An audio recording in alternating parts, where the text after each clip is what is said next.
Good morning, class, and welcome to our continuing lectures in sustainable energy technology. In the previous class, we started our discussion on looking at the sustainable the energy storage technologies as a whole and see how they function in to serve different aspects of a modern renewable grid.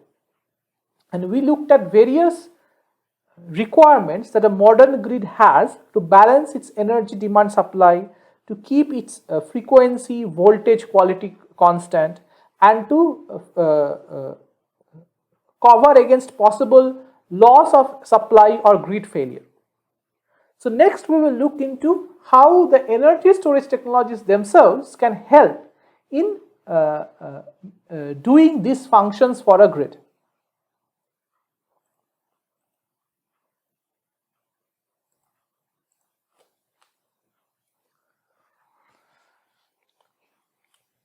So if we look at the storage needs for the grid based on their different requirements, these requirements are listed here and we discussed these requirements in the previous class.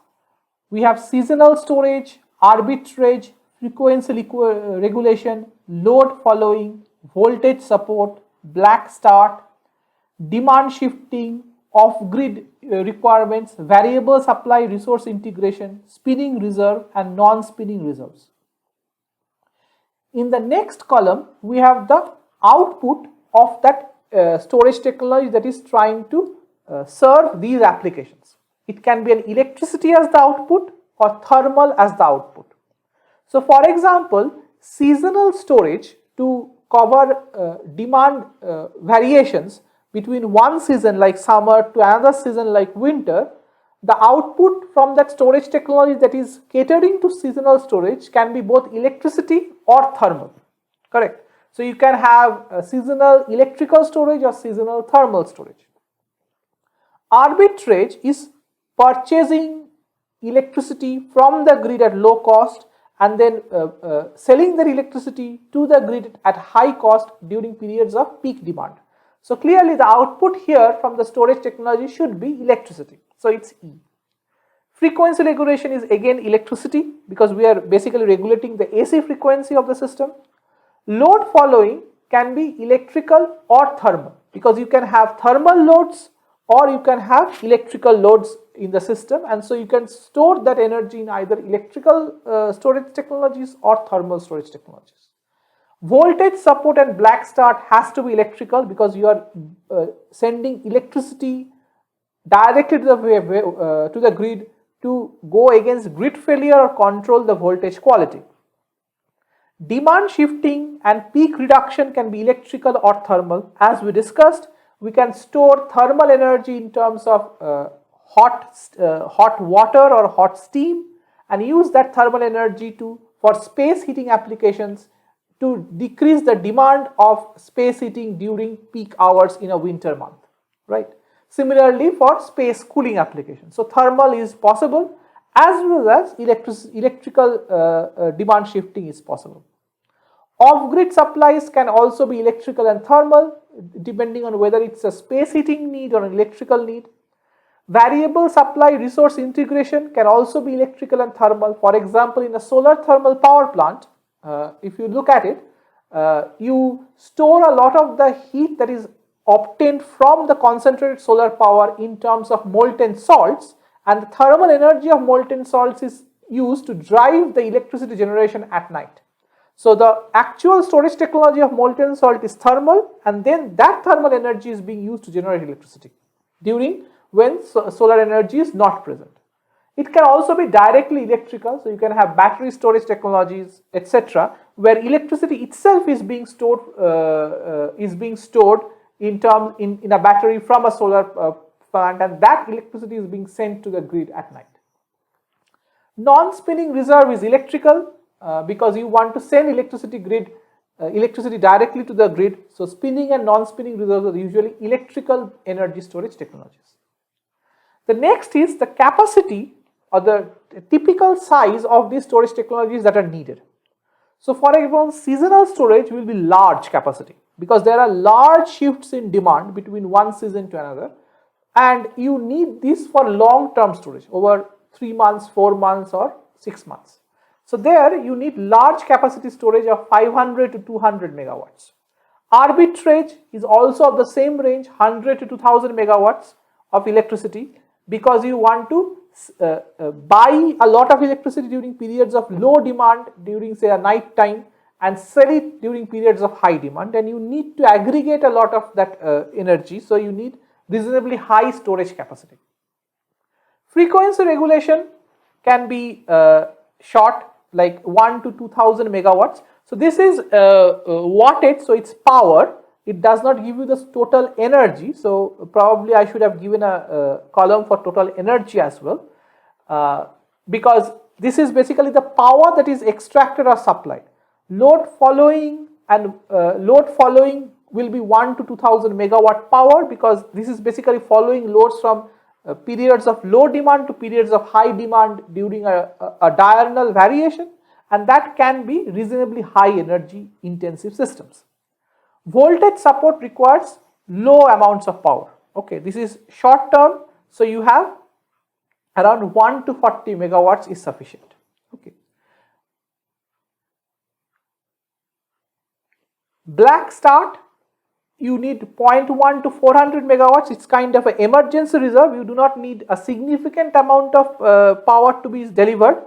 It's a kind of a reserve, emergency reserve to kickstart the grid when it has completely shut down. Demand shifting and peak reduction.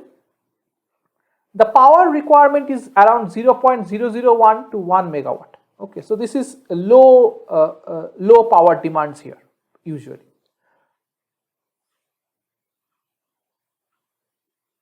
Off-grid power demands are also usually low. It can have larger energy demands because of discharge, because your off-grid requirements are lower. You have a single village or a single user in a kind of a remote location. So there the power requirements in terms of megawatts is low. It is in the kilowatt range. Okay. Similarly, demand shifting and peak reduction is also in the 1 kilowatt to 1 megawatt range. Okay. Variable supply resource integration 1 to 400 megawatts, because that is also requiring a significant amount of power.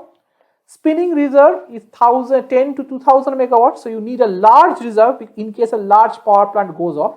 Okay, similarly non-spinning reserve is similar power capacities. More interesting is the discharge duration of this. So seasonal storage, you need to store the energy over a long period of time. So the discharge duration, that is the amount of time the energy needs to be stored to a significant amount so that it doesn't get discharged. So it's kind of the self-discharge time, you can think of this energy storage system. It is days to months. Okay, so you need long-term storage for seasonal storage, so you need a discharge duration of days to months. Arbitrage happens over a diurnal cycle, so the discharge duration, self-discharge time is around 8 hours to 24 hours, that is sufficient. Frequency regulation, very short, high power applications, so you need sudden extraction and sudden release of power, high power for very small amounts of time, so it's 1 minute to 15 minutes is the self-discharge duration. Okay. Load following is basically you are following the change in load to increase the supply when the load is increasing and decreasing the supply when the load is decreasing over a time of day. So this is 15 minutes to 1 day. So 1/4 of an hour to a full 24-hour cycle. So that's the self-discharge time, depending on whether you are doing a fast response load following or slow response load following. Okay. Voltage support, again extremely small. So this is basically supporting like stopping voltage fluctuations from happening. So typical voltage support is 1 second to 1 minute. So low energy storage requirements are here. So fast self-discharge time storage technologies can also work here. Okay. Black start 1 hour to 4 hours because once the grid is kick-started, you do not need to do it again anymore. So typically the discharge duration is small. Okay.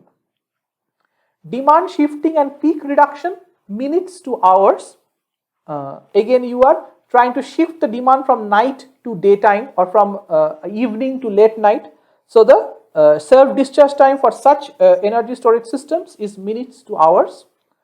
Off-grid systems 3 hours to 5 hours. Okay, so here again, if you have a distributed grid with an off-grid solar farm, you need the storage technology to deliver electricity at night. So you need the energy to be stored for around a 6 to 7 hours period during the daytime, and then send it for electricity usage at night. So it's 3 hours to 5 hours usually, half a day at max. Variable supply resource integration, 1 minute to hours. So again, if you have looking at a wind farm where there is sudden shifts in wind velocity, there you need a resource integration within a minute time frame, because the supply is varying from minute to minute. Hourly variations can also occur if the wind is blowing fast over a certain period of the night and blowing slow during a certain period of day. That variable supply also has to be integrated. So here the energy storage technologies are around 15 minutes to 2 hours self-discharge time. 1 minute to hour self-discharge time. Similarly, spinning reserve and non-spinning reserve also have similar self-discharge times. Okay. Another important criteria is the number of times these are used over an year. Okay. So for example, seasonal storage will happen 1 to 5 times per year, because these are monthly changes they are looking at. So maximum 5 times per year, minimum 1 time per year. Arbitrage has to be approximate frequency is once per day, right? So that is the typical cycle. Okay. Frequency regulation, it requires a lot of time, so 20 to 40 times per day is quite a possibility. So the response, so here the response times also needs to be taken into account. So for example, seasonal storage response time will be in the period of days, arbitrage in the period of an hour, frequency regulation in the period of a minute, load following in the period of 15 minutes when the typical cycles is 1 to 29 times per day. So you are changing the load. So if it's a single load matching between a peak time in the evening versus late night, then it's once per day. If you are you are following the load in a fast response cycle, then it can be like half an hour per day also. So it's 1 to 29 times per day. Voltage support, very fast response times, and it has to be done 10 to 100 times per day. Okay, so these are basically trying to balance out the voltage frequencies. So that can happen many times over a day, and the response time has to be fast. Black start is a very rare occurrence. So it is happening maybe in the case of a grid failure that can happen less than once per year, possibly never. Okay. So this is a rarely used resource, and the response time should be typically less than 1 hour. Demand shifting, again to 1 to 29 times per day, very similar, response time 15 minutes. Off grid, at least once a day on average, more than that or less than that to a substitute, and the response time should be less than 1 hour. Okay. Variable supply resource integration, again usually 1 to 2 times per day, day-night cycles, etc. Response time should be around 15 minutes. Spinning and non-spinning reserves, this is typically used like 1 or 2 times per day in case there is a sudden drop in supply in some place, and again the response time should be around 15 minutes. So if you look at this entire structure, you see that some of them require high power, long self-discharge times, and typically long cycles, like seasonal storage, for example. Okay. Others, like voltage support, require low power, very fast response, and multiple cycles per day. Frequency regulation requires high power, fast response, and it is requiring very quick cycles per day here also, and reasonably low self-discharge time, because it is basically dependent on the response time here. Okay. So high power, quick response, high power, slow response, long cycles, low power, low response, very fast, fast response, very fast cycles, and there is a lot of applications where the response time is between an hour to 2 hours or something like that, and the cycles are 1 to twice per day. So all off-grid systems, variable supply, spinning reserves, these are all cycles are 1 to 2 times per day, right? And these are so self-discharge times are typically a few hours or so. Of this, off-grid is a low power capacity units, whereas spinning reserves and non-spinning reserve, because it is integrated to an entire grid, has very high power supply units. Okay. So there are several different requirements that different types of storage technology will have to meet if they are doing these specific functionalities within the grid system. Some of them will require high power input, fast response, lots of cycles. Others will require low power input, once or twice, 1 to 2 cycles per day, medium time response. Others will require very high power inputs, but long cycles, slow response, etc., etc. Okay.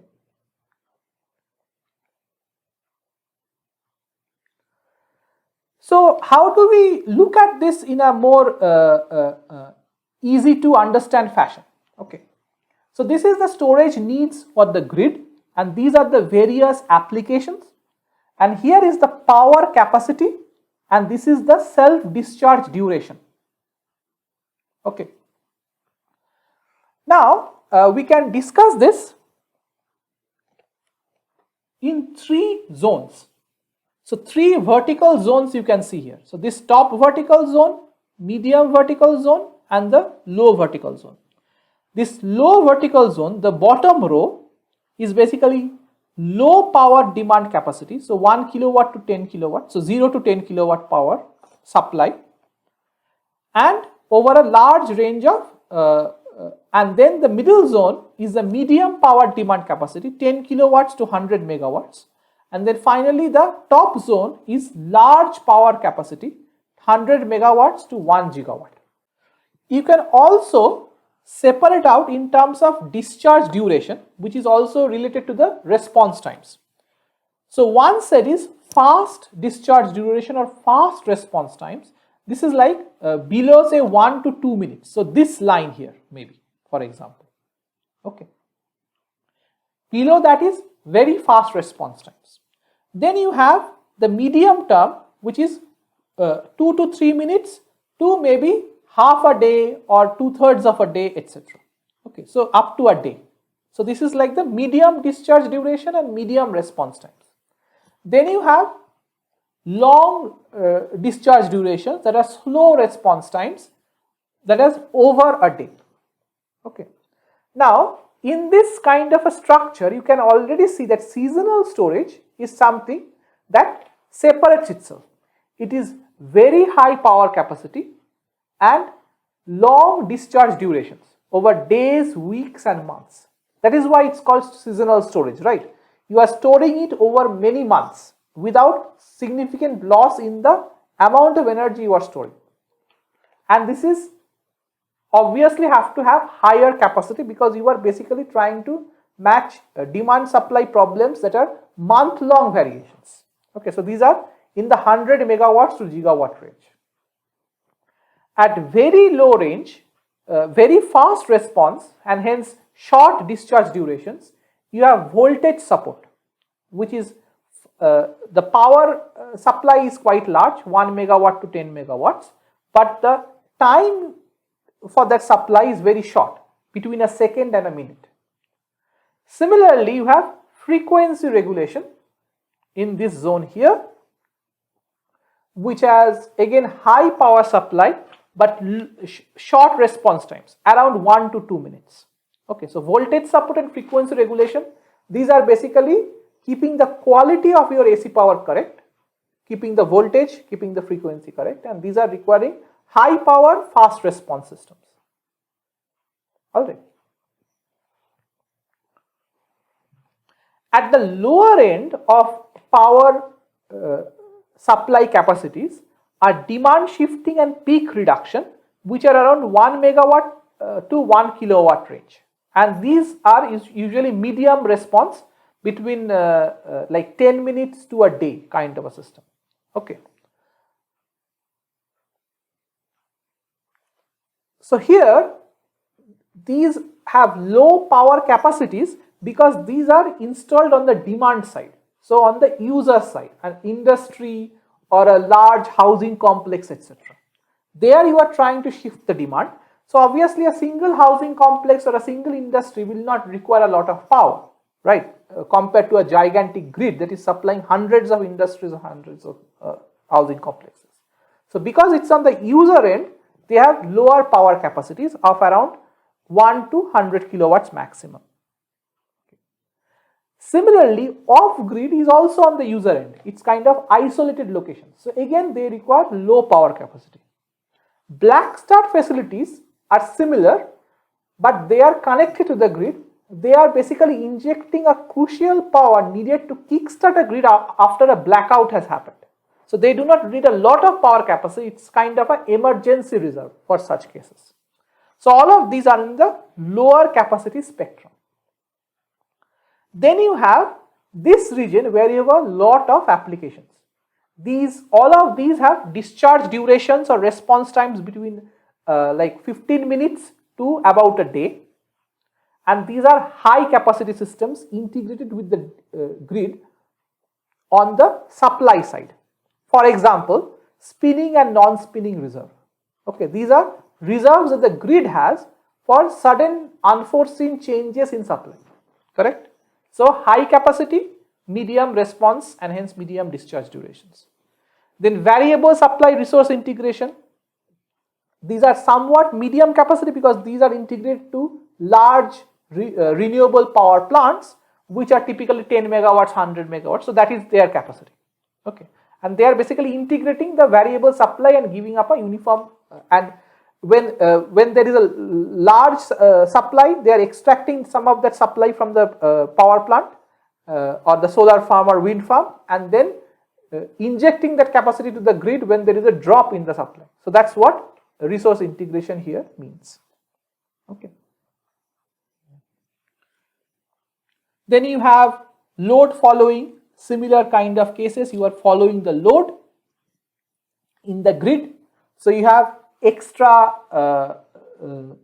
storage capacity associated with the grid, which is injecting energy when there is a sudden increase in demand, and then it's accepting energy when there is a loss in demand. And arbitrage is very similar to load following in that sense, but this is being done by a company which is actually buying the power and selling it. So it's a kind of a commercial kind of a load following system, right?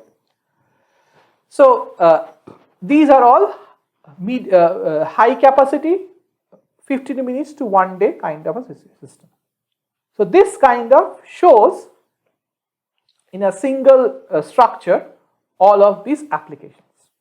All right.